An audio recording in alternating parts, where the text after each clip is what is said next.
Alô, bom dia, estamos de volta nessa segunda-feira, 10 de fevereiro de 2025, sejam todos bem-vindos. Meus queridos amigos, os ventos mudaram realmente. Vejam só, a oposição ao presidente Nayib Bukele de El Salvador se preparou durante um mês inteirinho para realizar ontem, domingo, um ato de protesto monstruoso contra o presidente e a decisão de liberar o país novamente à mineração. A esquerda toda unida, com mídias, ONGs e tudo mais, teve um mês para preparar um protesto monstruoso com um apelo bastante importante para a esquerda, o meio ambiente, entre outras coisas. E o que aconteceu? Bem, o que aconteceu foi isso, vejam aí o resultado.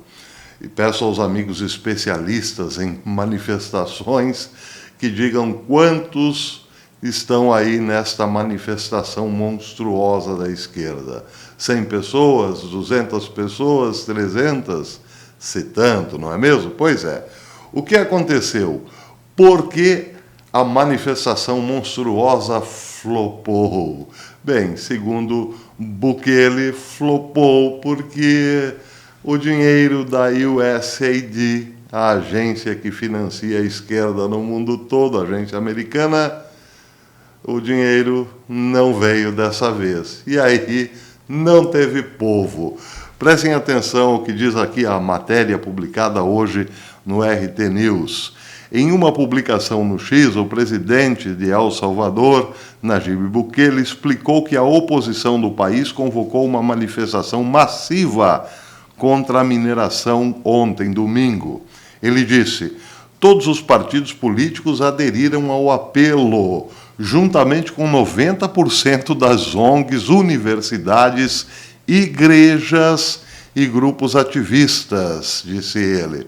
Porém, eles realizaram uma campanha de um mês na grande mídia e nas redes sociais, mas conseguiram o apoio dos veículos de comunicação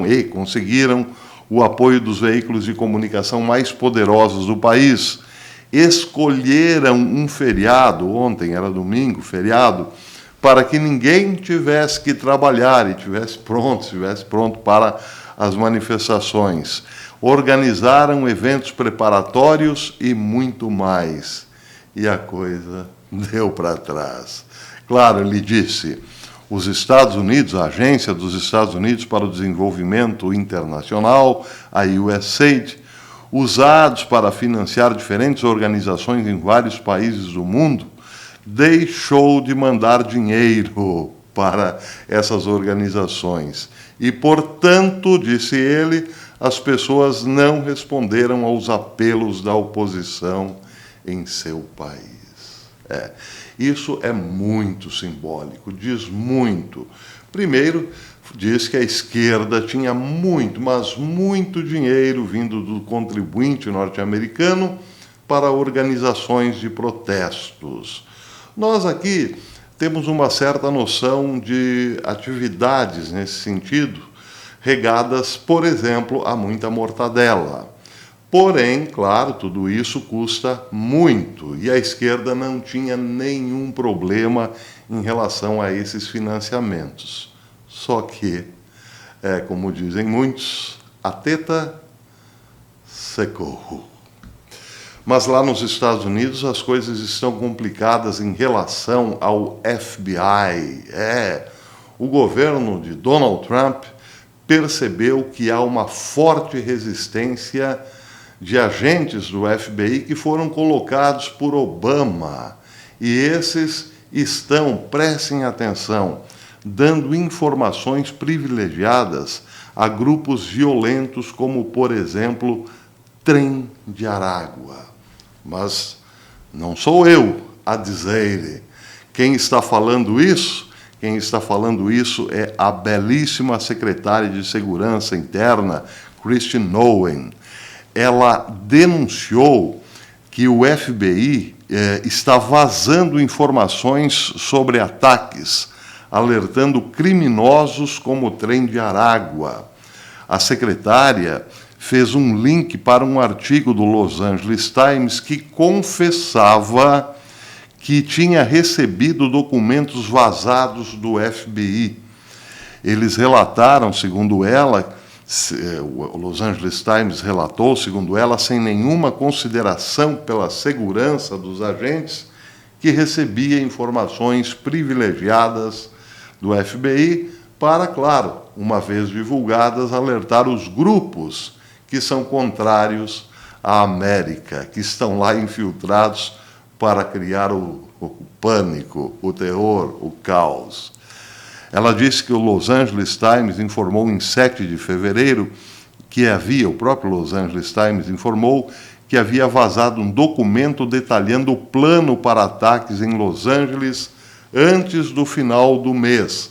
Ou seja, ela descobriu, o Los Angeles Times teve acesso a documentos vazados. Vazados por quem? Por gente da própria agência, que o governo Trump planejava um ataque a esses grupos. Então, claro, os grupos aí tiveram tempo suficiente para se esconderem, ou algo do gênero, não é? Se defenderem de alguma forma desses ataques do FBI, ou melhor, da Agência de Imigração e Aduana também, não só o FBI.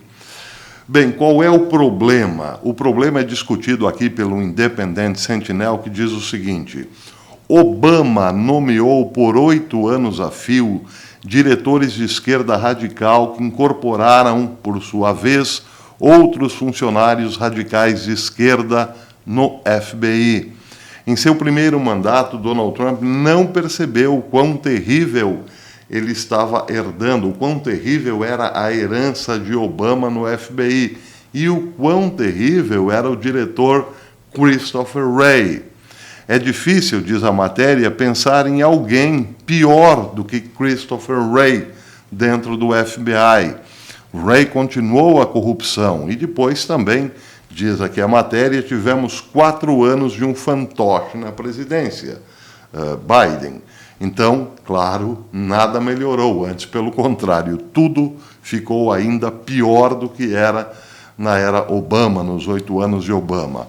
As más contratações provavelmente estão enterradas além dos níveis administrativos do momento. Estão profundamente enraizadas, ou seja, o aparelhamento do FBI, entre outras agências, claro. Bem, esse não é, evidentemente, o único problema dos Estados Unidos de Trump hoje. O DOGE, por exemplo, tem inúmeros problemas pela frente. Ele já entrou na USAID, por exemplo, mas ainda falta muito. Ele entrará no Departamento do Trabalho, já está entrando, entrou no Departamento do Tesouro, mas vejam só, já está entrando na FEMA e engatilha a entrada na educação e na saúde e também no Pentágono. Claro que isso é uma revolução sem precedentes nos Estados Unidos. Mas, em relação à FEMA, por exemplo, última notícia agora, publicada pelo próprio Elon Musk na sua conta no X, diz o seguinte, post de Elon Musk: a equipe DOGE acaba de descobrir que a FEMA enviou 59 milhões de dólares na semana passada para hotéis de luxo na cidade de Nova York para abrigar imigrantes ilegais. Enviar esse dinheiro, diz Musk, violou a lei e é uma insubordinação grosseira à ordem executiva do presidente. Esse dinheiro é destinado ao auxílio emergencial dos Estados Unidos e, em vez disso, está sendo gasto em hotéis de luxo para imigrantes ilegais. Uma demanda de recuperação desses fundos será feita hoje, segunda-feira, publicou Elon Musk. Bem, em relação à treta que terminou na semana passada, ou melhor, que começou no meio da semana passada e ainda está em andamento, capítulos emocionantes são esperados pela frente. Estou falando do que exatamente? De um juiz corrupto que está defendendo a corrupção, Lembram do meu vídeo de ontem, quando um juiz impediu o Dodge de entrar no Departamento do Tesouro para descobrir, para ter acesso a informações de onde está indo um montante de 100 bilhões de dólares por ano? Esse foi o meu vídeo de ontem. Quem viu o vídeo sabe da sequência do problema que está engatilhado para essa semana. A resistência do juiz encontrou uma resposta muito forte de Elon Musk. As palavras que eu disse agora, na verdade, são de Elon Musk. Um juiz corrupto está defendendo a corrupção. Matéria de hoje do New York Post diz o seguinte: Musk sugere que juízes federais que impedem o Dodge sejam acusados. Um juiz corrupto protegendo a corrupção. Diz a matéria que Elon Musk, um magnata do espaço e dos carros elétricos, sugeriu que os juízes que criaram obstáculos à campanha do Departamento de Eficiência Governamental, o DOGE, para reduzir a burocracia, devem ou deveriam sofrer impeachment. A ira de Musk contra o judiciário ocorre depois que um juiz de Nova York impediu temporariamente o Dodge de acessar os sistemas de pagamento do Departamento de Tesouro no sábado, além de outros contratempos legais nos últimos dias. Disse Elon Musk, um juiz corrupto protegendo a corrupção. Isso, que claro, o enfureceu. Esse post é no domingo, um post enfurecido, publicado ontem de manhã, contra o juiz distrital dos Estados Unidos, Paul Engelmayer, que blocou o acesso do Dodge aos dados do Tesouro. Disse Musk, ele precisa ser acusado agora. Essa decisão é absolutamente insana, disse um Elon Musk irritado. Como diabos podemos impedir a fraude e o desperdício de dinheiro do contribuinte sem olhar como o dinheiro é gasto? Isso é literalmente impossível. Algo super obscuro está protegendo os golpistas. E aí diz o New York Post, o homem mais rico do mundo também declarou que está na hora de ter uma conversa séria sobre começar a acusar alguns desses juízes. E é claro, como eu venho dizendo, isso é uma bomba relógio programada para estourar no colo de George Soros, que, se Obama aparelhou o FBI, Soros aparelhou boa parte do sistema de justiça dos Estados Unidos, promovendo estudantes de direito a uma carreira que terminaria na magistratura ou que terminaria nas eleições também compradas de promotores distritais importantes para o projeto de esquerdização total da América. Aliás, quem não viu os meus vídeos sobre George Soros, vejam, são vídeos da semana passada que mostram a possibilidade real do velho Soros acabar, pelo menos, nas barras dos tribunais. Bem, uma outra informação aqui bastante chocante sobre a USAID. Vejam só esta imagem.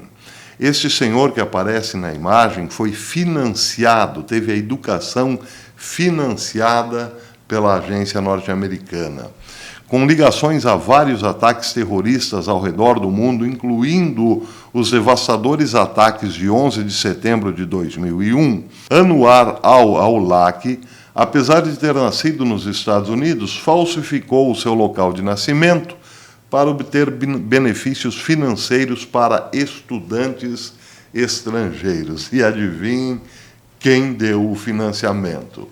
A matéria, também publicada pelo RT News, diz que a Agência dos Estados Unidos para o Desenvolvimento Internacional, USAID, forneceu financiamento total para a educação universitária de Anwar al-Awlaki, que mais tarde se tornaria um líder do grupo terrorista Al-Qaeda e um dos terroristas mais procurados do mundo, revelam documentos desclassificados por Washington.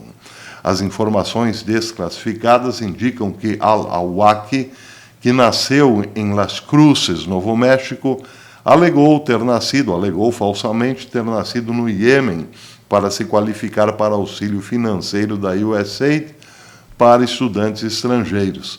Essa mentira permitiu que ele cobrisse suas despesas educacionais na Universidade do Colorado, onde estudou engenharia civil.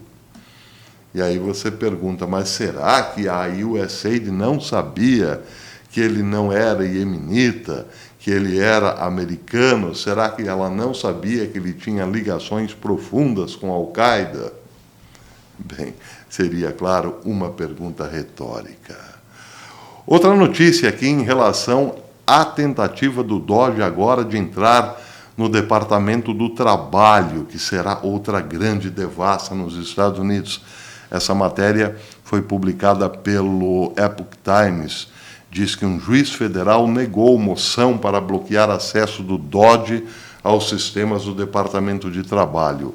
A matéria diz, vou ler só um pedacinho, diz que um juiz federal rejeitou na sexta-feira uma moção que buscava impedir o DOGE de ter acesso aos sistemas de informação confidenciais do Departamento do Trabalho. O juiz distrital dos Estados Unidos, John Bates, declarou que, embora o tribunal tenha preocupações sobre a suposta conduta do DOGE para acessar os dados, os demandados não demonstraram legitimidade legal para prosseguir com a ação judicial. Ele disse: esses dados, claro, incluem registros médicos e financeiros de milhões de americanos, mas no registro atual os demandantes falharam em estabelecer a legitimidade, declarou Bates em sua decisão de 9 páginas. E agora, então, está aí uma gritaria de vários sindicatos de trabalhadores, porque não querem que Elon Musk tenha acesso a informações de milhões de trabalhadores nos Estados Unidos, porque, alegam eles, seriam informações privilegiadas para um homem do setor privado que poderia usá-las para seu benefício, entre outras coisas. Bem, esse é um problema, claro, que também terá que ser solucionado nessa semana. Mas isso quer dizer, por outro lado, que existem aí juízes que também concordarão com as decisões do presidente Trump de impor a esta agência, de dar poder a essa agência de limpar a corrupção no país. Não limpará totalmente, porque, como disse, será uma batalha hercúlea. Mas só o fato de entrar nesses redutos bem protegidos da esquerda, nessas casamatas ou nesses bunkers da esquerda, como o Trabalho, o Tesouro, o USAID, agora a FEMA, e, como disse, engatilhando a entrada na saúde e na educação, bem, os Estados Unidos não sairão dessa como entraram. Será um país totalmente diferente, até provavelmente metade do ano.